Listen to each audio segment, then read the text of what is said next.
buenos días, dependiendo de la hora en la que nos estén escuchando. Estamos muy complacidas, hoy tenemos a dos invitadas muy especiales y a Marce como nuestra co-host del Podcast. Entonces, estamos aquí en nuestro segundo episodio. Dichosamente, Marce. Muchísimas gracias por invitarme. Para mí es un gusto poder hoy ser parte de este podcast, en donde tenemos como invitados nuestros amigos de Grupo Trizan, que más adelante vamos a introducir.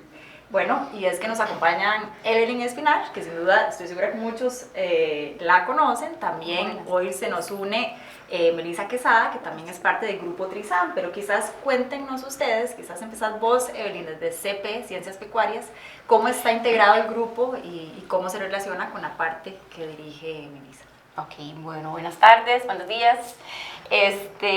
Bueno, para comentarles un poquito, bueno, yo estoy en Trizan Ciencias Pecuarias, ¿verdad? Y yo estoy encargada de la parte de la líder técnica, ¿verdad? Del grupo CP. Trizan, o el grupo Trizan, somos 5 empresas hermanas, ¿verdad? Que está Trizan Agua, Trizan Agro, Trizan, bueno, Food and Tech, la Quinza, que es de laboratorio, y lo que es Trizan Ciencias Pecuarias. Okay. Entonces, bueno, y que por cierto tenemos que hablar después, creo que eso es material para otro podcast, pero de la parte de aguas, pero hoy nos vamos a centrar entonces en CP y cómo se relaciona con Food and Tech. Pero bueno, Melissa, contanos un poco sobre tu rol dentro de Food and Tech y qué es lo que hacen. ¿Cuál es el alcance? Bueno, primero mucho gusto a todos y buenas tardes o buenos días, como dijeron ahora. Mi posición en Trizan Food and Tech es una gerencia, soy líder para Centroamérica de ventas. De hecho, Trizan Food and Tech es la división de Trizan que mayor presencia tiene a nivel regional. Entonces estamos tanto en Centroamérica como en el Caribe. Como bien decía Evelyn, somos una empresa de 5 divisiones y si pudieron escuchar, tenemos como toda la cadena, ¿verdad? Empezamos desde el agro, luego vamos a la parte de salud animal con ciencias pecuarias, venimos a la transformación, que es Trizan Food and Tech, y bueno, terminamos la cadena con Trizan Agua, que es precisamente todo el tratamiento de aguas residuales de esas plantas de procesamiento. Entonces estamos como en toda la cadena de transformación. Ok, entonces contanos un poco cuáles son estas soluciones o esta innovación aplicada en lo que respecta, ¿verdad? Una vez de que CP se encargó de toda la parte productiva, ¿cómo entra Food and Tech? Sí, Trizan Food and Tech lo que aporta es el valor a estos productores. Ahorita estamos hablando específicamente pues, de la parte de cerdos, pero abastecemos soluciones para toda la industria de alimentos. Entonces, es esto que les decía, es transformación, es dar valor a estos productos y convertirlos de una materia prima a otra cosa que ya llega a un consumidor final. Ok, entonces cuando hablamos de ejemplos, y quizás aquí tracemos toda la ruta de comercialización. Entonces, por supuesto, quizás enfoquémonos en la parte porcina. Contanos quizás cada una de estas soluciones a lo largo de esa cadena de comercialización. En la parte de producción de carne de cerdo, yo creo que hay aportes importantes que se pueden hacer y que tal vez la industria no ha estado tan acostumbrada a hacer uso de esas tecnologías. Podemos hablar de la parte de preservación, que creo que es de lo más importante. Creo que conversábamos hace unas horas, donde hace unas semanas habían unos recalls, ¿verdad? O de producto contaminados con algunas bacterias. Entonces, precisamente el valor de esas soluciones es ayudar a la inocuidad del producto. Y no tanto solo la inocuidad del producto que va al consumidor final, sino que también la industria porcina es el proveedor de las principales materias primas para hacer embutidos y otros productos ya de diferente valor agregado. Entonces, es importante tanto cuidar esa parte para el consumidor final como la reputación de las diferentes empresas que son proveedores de ya otras empresas. Que eso es importantísimo y quizás ahora un poquito en la discusión en off hablábamos del tema de seguridad alimentaria, ¿verdad? Yo creo que Marce estaba hablando de este aporte, no sé Marce, si querés. Sí, que nosotros lo que estábamos hablando más que todo era que normalmente seguridad alimentaria se refiere a abastecer.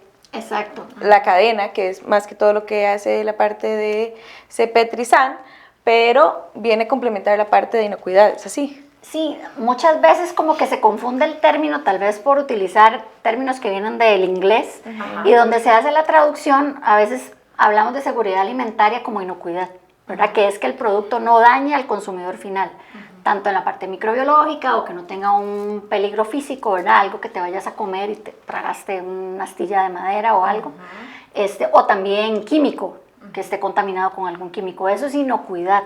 Y a veces lo malinterpretamos como seguridad alimentaria, que como bien decías es garantizar que haya alimento para la población. Eso es seguridad alimentaria como tal. Claro. A mí me gustaría tal vez que desarrolláramos un poco más de este aprovechamiento que se le da en esta segunda parte o en esta parte de la cadena de la producción, por ejemplo, porcina. Ok, se produce el canal y después de ahí, ¿cuáles son opciones para aprovechar al máximo esa canal que se está produciendo? Ahí es donde... Una vez que salir de granja, Exacto, ¿cuáles son las ¿dónde opciones? son los aportes? Ahí es donde precisamente podemos empezar a hacer intervenciones. Okay. Entonces, en la parte de la canal se pueden hacer desinfecciones con productos naturales, no necesariamente tienen que ser productos químicos, donde ese aporte microbiológico baje o quede latente, por decirlo así, uno lo frena.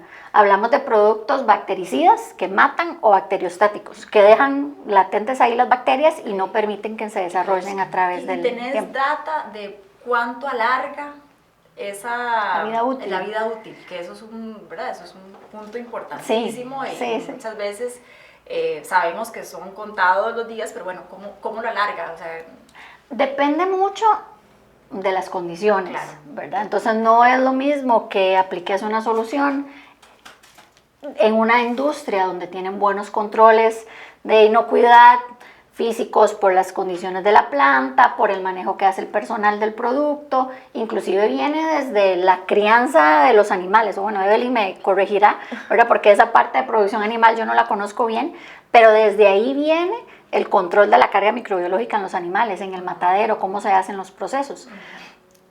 Hemos tenido experiencias en carne de cerdo y también se aplica en otros tipos de carne, donde hemos alargado la vida útil de un producto fresco 10 días.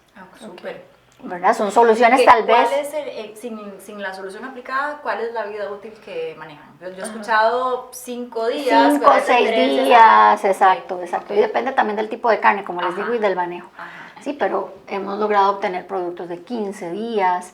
A veces no conozco tanto ahí a nivel como de legislación, porque también son productos que rotan muy rápido. Entonces, a veces no es tan necesario tener tanta vida útil porque no se paga. Pero ¿sabes cuándo lo estoy pensando? En temas de exportación. Claro. ¿Qué pasa si vos vas a exportar canales? Exacto. ¿Verdad? ¿Y qué pasa si además, hablemos de que va para el país vecino? Entonces, bueno, exacto. ¿cómo me sirve y en qué momento debería aplicarlo? Exacto.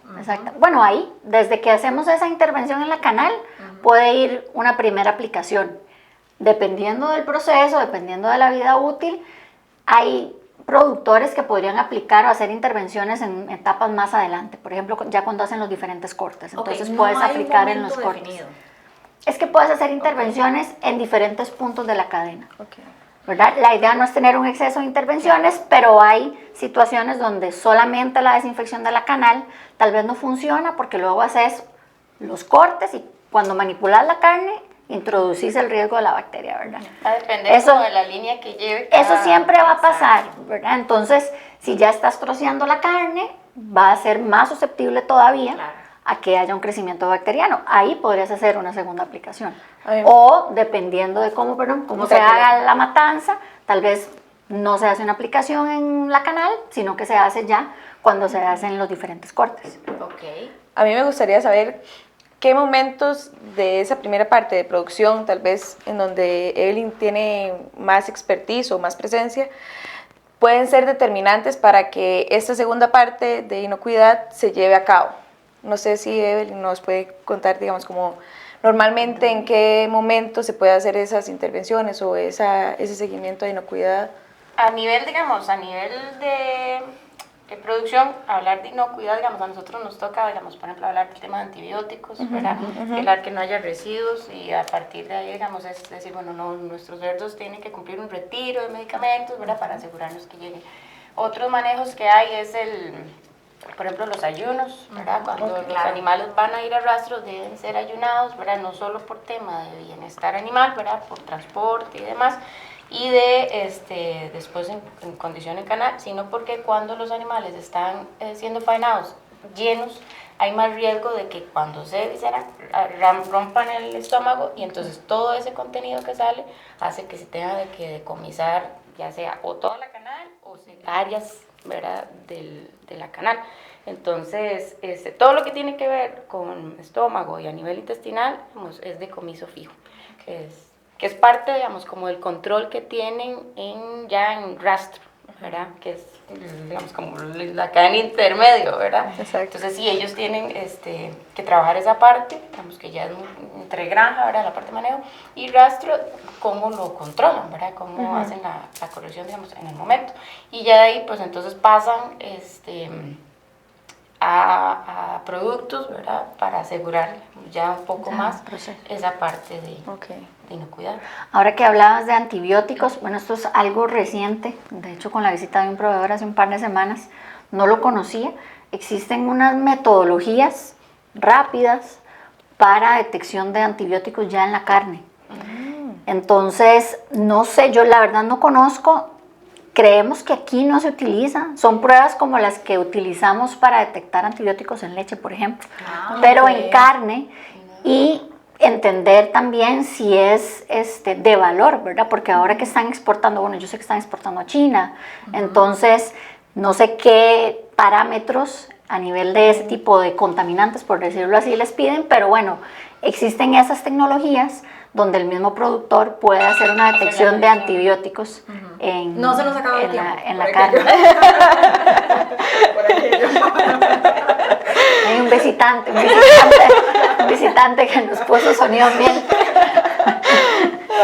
Sí, digamos, actualmente, ¿verdad? No sé si ya estén disponibles, pero por ejemplo, en rastro todo lo que se maneja es a nivel de SENASA. Sí, los hacen en SENASA, exacto. Todo, digamos, hay un programa que ellos tienen, un protocolo en donde les dicen qué tienen que muestrear, o para qué, perdón, cada semana. Entonces, dependiendo de qué es lo que necesitan, ¿verdad? O qué es lo que se va a muestrear, es órgano o carne o lo que se ocupe, ¿verdad? Hablando de organofosforados, antibióticos, X, ¿verdad? Hay un montón de productos que son testeados, ¿verdad? Y normalmente eso lo hacen en rastro ya con el regente que está ahí, ¿verdad? SENASA da la indicación o el programa y ellos tienen que cumplir todo el muestreo. Exacto. Yo sé que se utilizan en Europa. Ajá. Actualmente se utilizan en Europa y estamos como empezando a investigar si realmente sería de valor acá. Aplicarlo. Que eso es interesantísimo, más con la discusión. Y de nuevo, yo creo que ahí tenemos un cuarto podcast por el tema de todo el uso adecuado y las regulaciones de antibióticos. Y también que, imagino yo, debe ser como un control y una seguridad para el productor que pueda realizar estas pruebas rápidas, entre comillas, ¿verdad? Que las pueda hacer ahí mismo en su planta. Exacto. Antes de ir a SENASA, no sé, y decir, ok, ya mi animal, no sé cómo funciona, pero me imagino que pasó el tiempo de cuarentena, ya estoy a nivel interno, yo estoy seguro que ya no hay rastros de antibiótico, no voy a perder un análisis, no voy a ser penalizado, que no sé si funciona así, ¿verdad? Pero, y no va a tener pérdidas a nivel económico porque se vaya a penalizar este tipo. Exactamente, entonces sí, claro. nos sirve como controles internos. Yo creo que más que el tema, digamos, yo sí le hablo a la gente, le digo, más que el tema de penalización, digamos, para rastro, para granja, para lo que sea, yo creo que está la parte de conciencia. Claro, exacto. Al final eso, lejos de si me penalizan o no, es que alguien se lo va a comer, ¿verdad? Y las secuelas que eso trae, ¿verdad? Las consecuencias que nos va a ir trayendo. Entonces, la idea es más hacer conciencia sobre ese tipo de cosas. Y es que es un cambio que viene, como bien lo decías, bueno, ahorita se está aplicando en la Unión Europea por las nuevas políticas que vienen de manejo o bienestar animal. Y que se habla de que pueda ser una política que se vaya a expandir también a otros fuera de la Unión Europea. Generalmente entonces, es así, copiamos las normativas de tarde la o temprano llegan a repercutir. Exacto. Sí, ok. Bueno, hasta el momento hemos hablado de carne fresca, pero sabemos que también hay toda una serie de oportunidades para el sector embutidor. Quizás contanos un poco cómo funciona ya cuando nos trasladamos a a la parte de embutidos. Ajá, de Bueno, embutidos. incluso en carne fresca yo creo que también podríamos hablar de productos de mayor valor agregado, donde tenemos mejora en la frescura, en la jugosidad. Siempre hay aplicaciones Claro. que a nivel de carne fresca se pueden evaluar, incluso a nivel de sabores, ¿verdad? Si quisiéramos una carne diferente, con algún sabor en especial, pues siempre está esa opción. Y luego, como decías, pues sí, la carne de cerdo es de las principales materias primas para los embutidores, ¿verdad? Entonces, Claro. De hecho, como anécdota, sé de una gente, digamos, que Japón le pedía, bueno, si usted tiene alguna carne, digamos, con X sabor o alguna diferenciación, ¿verdad? Es un nicho que Bueno, existe, para la ¿verdad? exploración de Nuevos nichos, mercados. de claro. mercados diferentes, Claro. exacto. Ujú. Sí. Sí. Bueno, trabajamos de hecho con un cliente en esa exploración de sabores, con diferentes metodologías para cambiarle el sabor al músculo como tal. Es interesante. Interesante, también. claro, Sí. ¿verdad? Yo creo que hay tantas opciones como así la demanda exista, ¿verdad? Y yo creo que para todo hay un consumidor, así que buenísimo, ¿verdad? Que se puedan Exacto. aplicar estas tecnologías. Nos estabas comentando entonces sobre el sector de embutidos Embutidos. como tal. Porque- En embutidos también, bueno, el fuerte de Trizan Furantec es preservación. Ajá. Entonces nos reconocemos a nivel de la región precisamente por ser líderes en la preservación cárnica. A nivel de embutidos también hablamos de preservación, como les decía, pueden haber soluciones tal vez de ingredientes que no son naturales, que tal vez dependiendo del público es lo que se utiliza, y también es súper importante por las condiciones climáticas que tenemos en los diferentes países de la región, ¿verdad? Que son bastante retadoras, y también podemos optar por soluciones naturales, que hemos sido pioneros también en este sentido. Aparte de preservación, podemos hablar de ingredientes que nos ayudan igual con la textura, con la jugosidad, ingredientes que, bueno, no sé si han ido al supermercado y de repente ven un empaque de un embutido y una purga, le llamamos, ¿verdad? El agüita que está ahí. Ajá. Bueno, muchas veces eso no es que está malo, pero eso sí puede generar... ¿O la tecnología, quizás? ¿O qué- Sí, o qué- sí, diferentes ingredientes de la formulación que soltaron Ajá. el agua que per se tiene la formulación, ¿verdad? Porque siempre hay ok, agua dentro de la formulación. Claro. Pero entonces eso, tal vez inicialmente, no es un problema tanto de inocuidad, sino de calidad, que no se ve bien, que se siente baboso, pero puede eventualmente llegar a ser un problema de inocuidad. Rechazo. Ajá. Sí, de rechazo Sí. por parte del consumidor, o incluso también es un foco para que crezcan microorganismos, ¿verdad? Porque donde hay más agua libre, entonces es más fácil que crezca un microorganismo. Y ya no estamos hablando de reputación, estamos hablando de mucho dinero. Cuando hablábamos de carne fresca, que les decía, bueno, pueden haber carnes de 15 días de vida útil. Muchas veces al productor no necesariamente le interesa esos 15 días de vida útil porque sabe que va a rotar más rápido, pero sí sabe que la carne su cliente la consume o la rota en 5 días, y si le pone algo, puede ser natural, para que le dure 8 días, ya tiene la tranquilidad que las devoluciones van a ser menores, ¿verdad? Sí. Además que el mantener la cadena de frío en nuestros países es bastante difícil. Complicado. El productor puede tener todo controlado en su planta, Sí. pero una vez sale de su planta, ya no tiene cómo controlarlo, y lamentablemente sí recibe los reclamos, Claro. Sí, claro. ¿verdad? Y ahí es un tema de negociación. ¿Cómo hago si mi cliente importante me está reclamando una importante cantidad de carne, valga la redundancia? Ajá. Le acepto parte del reclamo, no fue culpa mía, pero tengo que mantener la relación. Bueno, si tenemos una solución que nos puede apoyar a sentir esa tranquilidad de que esas rechazos van a disminuir, es Claro. algo importante. Exacto. Por supuesto.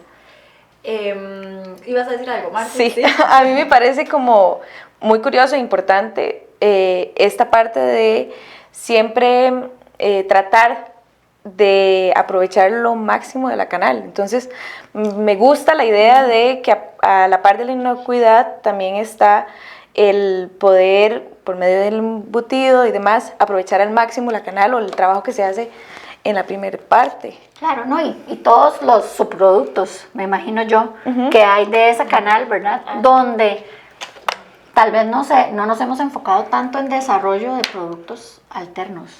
¿Qué se puede hacer con, no sé, dame una parte que no sé, así como no sé, La papada. ¿verdad? Sí, la cabeza. Porque muchas veces se o que va utiliza para a una nivel... industria que no son humanos, digamos que va tal vez como para... Sé Sí. que sí se aprovecha, pero no... Pero se aprovecha para animales, Exacto. ¿verdad? Entonces, probablemente sí, se le puede dar valor a todas esas partes y no se ha explorado. Hemos quedado ahí y a lo mejor trabajando en conjunto con la industria, Claro. podríamos generar un valor agregado a eso que no sea solamente dárselo a los animales, ya ¿Qué? como un resto, como un residuo. Esa iba a ser mi siguiente pregunta para ustedes. ¿Qué oportunidades visualizan que tenemos como país o incluso como región de acuerdo a las soluciones que ustedes brindan? Ya acabas de mencionar Sí, una. es ¿verdad? valor agregado. Yo Sí. pienso que es eso. Es como pensar fuera de la caja. Ujú. Y bueno, creo que si estamos deshidratando orejas para que se lo coman los perros, Sí. ¿verdad? Y ahora yo tengo mi perra y la amo sobre todas las cosas y come mejor que yo. Sí. Bueno, ¿por qué no revisamos si realmente hay algún tipo de producto para humanos con el contenido nutricional que puedan tener esas diferentes partes y que realmente tenga un valor interesante? Es un poco diferente, es un nicho probablemente diferente. Yo lo que pienso es de amigos, por ejemplo, esto que comen el frito y comidas que tal vez se comen en ciertas regiones del país Eso. A eso iba. y que sí se utiliza, o sea, sí lo comemos como humanos, Sí. pero no lo hemos enfocado para industrializarlo. Pero ve que Ajá. poderoso, porque incluso aquí estás hablando de hasta maximizar, no solo como lo dijo Marce, el aprovechamiento de todo lo que nos ofrece un animal, ¿verdad? Sino que también es hasta ayudar a resaltar ciertas tradiciones que hay localizadas Exacto. en el país, ¿verdad? E incluso fuera del país, porque yo sí he visto, o gracias a la nueva tecnología, donde uno tiene conexiones más fuera del área nacional, en donde en otros países sí se aprovecha Todo. las orejas para hacer un sofrito o no sé, muchas otras partes que para nosotros por nuestra cultura no está tan naturalizado, pero que sí se puede hacer esta promoción del mercado con nuevas recetas, con nuevos cortes, con nuevos productos, que de por sí ya la virtualidad ha permitido que gente viva fuera y dentro del país y que tienen este acceso a algo que tal vez es muy arraigado. Claro, claro. Ahora hablaste de algo que a mí me quedó resonando y dijiste soluciones naturales. Quizás contanos un poco sobre esto y aquí hablando con total transparencia porque muchas veces existen mitos, ¿verdad? Entonces Sí, hay quizás puedes tabú. desmitificar, tabús, ¿verdad? Entonces quizás puedes desmitificar y contarnos en qué consisten esas soluciones naturales. Sí, tal vez es importante, siento yo en este mundo donde estamos buscando la salud, que nada nos dañe como consumidores, tratar de no satanizar las cosas, ¿verdad? La industria alimentaria, claro, tiene aditivos, así como la parte agrícola tiene agroquímicos, Sí, claro. pero no es que los agroquímicos son lo peor del mundo y tampoco es necesariamente que los aditivos son lo peor del mundo. A través de los años, esas tecnologías nos han permitido llevar alimento a zonas donde hace años no se podían llevar porque se perdían en el camino, ¿verdad? Se podrían y ya no podías comer ese producto. Sí. Entonces, sí existen las soluciones químicas, por decirlo así, siempre bajo un marco de regulación, ¿verdad? No vamos a hacer algo que dañe al consumidor, pero bueno, obviamente también está la otra posibilidad de tener soluciones naturales y la industria de alimentos cada vez más investiga sobre eso, ¿verdad? No es que a la industria de alimentos le interesa que las personas se coman los químicos y se mueran, ¿verdad? A veces, por supuesto. pero existe mucho mito alrededor de eso y mucha satanización. Entonces es importante también saber que los grandes fabricantes de soluciones para la industria alimentaria están en constante investigación, buscando soluciones naturales para que cada vez sean productos, les llamamos clean label, o sea, con menos ingredientes, naturales, que sean los mismos productos que tenemos, tal vez como subproductos de fermentaciones, se usa mucho eso. Las soluciones de Trizan naturales vienen de la fermentación de la caña de azúcar, son ácidos que naturalmente se producen con levaduras. Y bueno, eso es súper importante porque puedes tener una carne, que esto que les decía, de 15 días es con una solución natural, Claro. ni siquiera es con una solución sintética. Ajá. Y bueno, y eso obviamente es mucho más aceptado por el consumidor, es un producto de mayor valor, ¿verdad? No el mismo público que te compra el producto con el preservante sintético va a ser el que te compra el de preservante natural, porque obviamente la solución es más cara, pero entre más consumo haya de eso y entre más mercado haya, pues como todo, aspiramos a que cada vez sean soluciones más accesibles, ¿verdad? Y digamos, también empatado eso, por ejemplo, en la parte de nosotros, en la parte de producción, está toda la línea que viene caminando también para dar, ir saliendo, ¿verdad? También de esa parte un poco, de que al final todo termina siendo químico, ¿verdad? Pero sí caer de nuevo a las estrategias naturales, ¿verdad?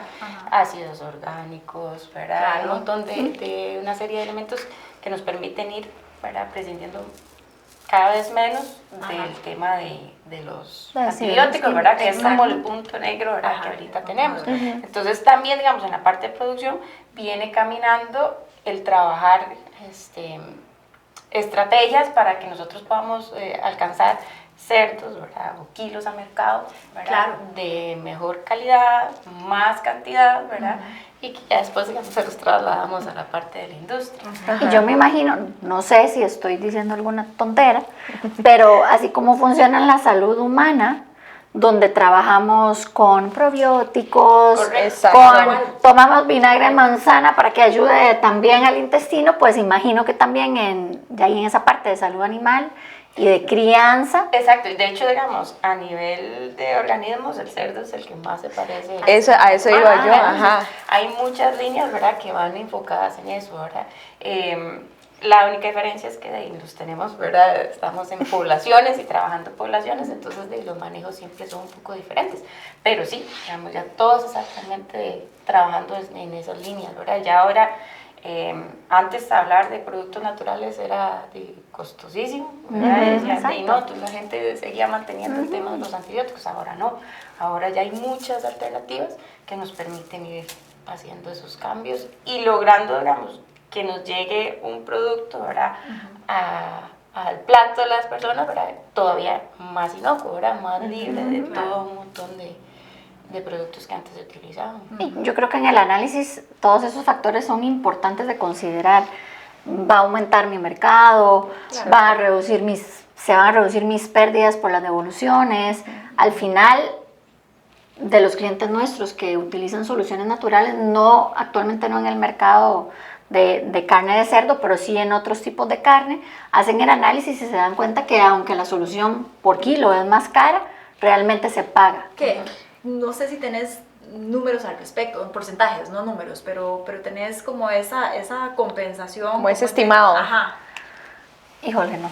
Es que son casos como muy específicos muy dependiendo. Okay. Sí les puedo decir, pero esto es en otro tipo de industria, en carne fresca también, pero en otro tipo de industria donde las devoluciones pasaron de un 10% a un 0.5%. Claro, con utilizar la solución, ¿verdad? Y realmente se pagó y bueno, y era porque había un factor en específico que les estaba afectando mucho la producción y que estaba siendo muy complicado de controlar. Y es que no es solo el tema de disminuir devoluciones y el impacto económico que esto tiene, sino la tranquilidad en la responsabilidad y la conciencia que hemos hablado como actores de la cadena, ¿verdad? Entonces, hablamos de un tema de disminuir el riesgo. Y eso se traduce en salud pública. Y prevención también. Prevención. No llegará. Pública. Cuando decimos inocuidad, ¿qué es lo que hay detrás de la inocuidad? En realidad es salud pública. Ajá. Entonces, es un aporte gigantesco. Yo creo que esto mezclado con lo que decía Evelyn, es que nos encargamos, o sea, al fin y al cabo estamos hablando de un mercado de kilos de carne, ¿verdad? De toneladas métricas. Y cómo esta contribución se hace cada vez más maximizada, ¿verdad? Entonces, yo creo que aquí yo estoy haciendo como los highlights de lo que hemos ido conversando, pero no quisiera ser yo la que hace ese cierre. Sí, pero tal vez antes de irnos al cierre, no sé si hay alguna otra tecnología que estemos dejando por fuera en esta conversación, porque hemos ido como o innovación que se esté desarrollando. O quizás porque lo veníamos dibujando, ¿verdad? Eso es lo rico de estos espacios que podemos ir conversando, pero lo veníamos dibujando, que en planta de cosecha se pueden hacer aplicaciones directas sobre canal. Después mencionaste que también podía hacerse ya en la parte propiamente de deshuese. Cuando lo aplicas, cuando hablas de trazar esta aplicación, ¿se nos está escapando algo o lo hemos ido No, yo creo que abordando todo? básicamente bien, ¿verdad? Empezás con la parte de preservación en canal, puedes hacer aplicaciones ya cuando tenés los diferentes cortes de la carne. Ahí podrías luego hacer alguna aplicación de algún ingrediente para mejora de textura, mejora de jugosidad, si estamos hablando ya de carne fresca que va al consumidor. Y si no, hablamos de la materia prima precisamente que va para los embutidores u otra planta que haga ya una transformación adicional a ese proceso. Bueno, tenemos también un cliente que ya está bien, digamos, que está llegando hasta consumidor final, ¿verdad? En el proceso en la cadena. Entonces ahí también entra, ya son alimentos o carnes procesados. Entonces ya también ahí, digamos, es como un paso más en donde van a... Sí, la parte alcanzar. de consumidor ya. Y es el aporte a lo largo de toda la cadena y a lo largo de la diversificación que hay en los productos, ¿verdad? Si hablábamos de carnes frescas, ahora también en OFF hablábamos un poco de cómo se le llega a todos los segmentos de la población que hay en el país, ¿verdad? A través de esta diversificación en embutidos, en carnes. Entonces yo creo que ahí hay un aporte pues bastante significativo que hace Grupo Trizan. Me quedo con la espinita y la tarea de que traigamos al encargado de la parte de Trizan Aguas, que a mí me gustaría hasta comprometer aquí. ¿Quién es el encargado de Trizan Aguas? Don Hermes. Híjole. Don Hermes, entonces voy a ver cómo... No, podemos traer a los chicos, pero sí, él es el encargado. Pero bueno, yo me gustaría darles a ustedes el pase para un mensaje final. No sé quién, la que quiera. Primero. Bueno, no, nada más decirles que en lo que es Trizan Ciencias Pecuarias, ¿verdad? Nosotros estamos muy enfocados en el tema pecuario, ¿verdad? Porque obviamente ahorita estamos hablando de la parte de cerdos, pero es más extenso. En el caso de cerdos específicamente nosotros tenemos un paquete amplio, ¿verdad? Donde se trabaja lo que es salud animal, la parte de bioseguridad y la parte de nutrición, ¿verdad? Que al final son muchas estrategias que hay en el camino, ¿verdad? Para ayudarle al productor para que genere, ¿verdad? Esa proteína animal, ¿verdad? Entonces, parte de lo que a mí me gusta decirle a la gente cuando me toca las capacitaciones es: siéntase orgulloso de que usted está en una industria en donde usted le pone comida en el plato a las personas. Eso es importante. No estamos produciendo, no es un cerdo, ¿verdad? Estoy produciendo... No es comercio por comida, comercio, ¿verdad? exacto. Estoy produciendo proteína. Entonces, básicamente nosotros, ¿verdad? Estamos en esa línea, ¿verdad? Enfocados en ayudar ahí, ¿verdad? Hacer esa contribución tan poderosa. Claro, y lo que hablamos, no solo para consumidor final, sino que son los importantes proveedores de materia prima para otros sectores de la industria alimentaria, ¿verdad? Es un encadenamiento. Exacto. Totalmente. Exacto. Y bueno, de parte de Furantec, yo creo que tal vez el mensaje es como invitarlos a abrir los ojos a esas otras opciones que tal vez no han sido tan utilizadas por la industria, ¿verdad? Sí. Son pocos los clientes de carne de cerdo que utilizan las soluciones para preservar, entonces como analizar en su proceso qué tanto impacto está teniendo realmente la inocuidad del producto, si están pensando en exportar, que lo vean como una seguridad, y también pensar, como hablábamos de productos de valor agregado, qué podemos hacer con las otras partes del cerdo, qué cosas diferentes. Yo creo que ya esa línea, digamos, es una línea que están explorando más, ¿verdad? Porque antes la cadena quedaba del productor al industrial y paramos, ¿verdad? Ahora ya muchos, exactamente, que vienen en ese camino. Entonces es una alternativa para que la tengan por ahí. Y que es crecimiento, ¿verdad? Sí, es inversión, pero es crecimiento, es diversificación, es ampliar los horizontes de lo que actualmente venden, a abrirse a otros mercados que tal vez no han explorado. Entonces es crecimiento de la industria, siento yo. Claro. Sí, bueno, de verdad que agradecerles montones. Yo creo que ha sido un espacio súper rico, aprendí mucho. Sí, eso iba a decir yo. Así que agradecerles tanto a Ustedes, Evelyn, gracias. a Melissa y por supuesto a Marce. que Con es todo el parte del gusto. equipo de Bocapork. Y a vos. Sí, muchísimas Sí, muchas gracias. gracias. Y bueno, nos seguimos viendo No. entonces. ¡Chao! Hasta luego. Gracias.